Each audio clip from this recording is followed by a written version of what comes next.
In today's video, I'm going to teach you how to add to cart on Aliexpress vertical bar, 2026 vertical bar step by step. Let's start by opening the Aliexpress app on your phone or the website in your browser. Make sure you're signed into your account so your cart syncs across devices and your shipping details are saved. Being logged in also helps Aliexpress show you the right prices and delivery options for your location. Next, use the search bar to find the product you want to buy.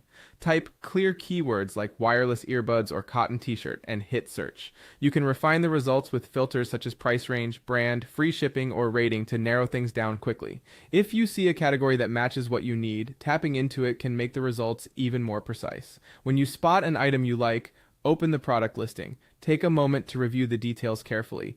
Browse through the photos and read the description so you understand the materials, dimensions, and what's included. Check shipping options and estimated delivery dates for your region, and scroll to seller ratings and customer reviews to confirm quality and sizing feedback. This quick check helps you avoid surprises later. Before you add anything to your cart, choose the variations the seller offers. Select the correct size, color, style, or other options shown near the price.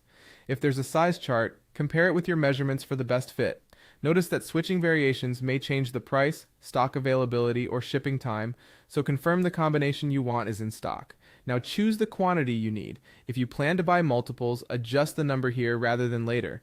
And note that shipping costs or discounts can change when quantity changes. Go ahead and tap Add to Cart. You'll usually see a small confirmation pop up indicating the item has been added. You can continue browsing and repeat the same process for other items or move on to review your cart. Open your cart to double check everything. Make sure each item shows the correct variation, quantity, and shipping option. If something isn't right, you can edit the item from the cart or remove it. Keep an eye on delivery estimates and any store-level promotions that might apply automatically at checkout. When everything looks good, proceed to checkout. This is where you'll confirm your shipping address, review shipping methods one last time, and choose your payment option. Once you're satisfied, you're ready to place your order. That's it. Simple, clear, and quick. If this was helpful, follow along for more step-by-step shopping guides.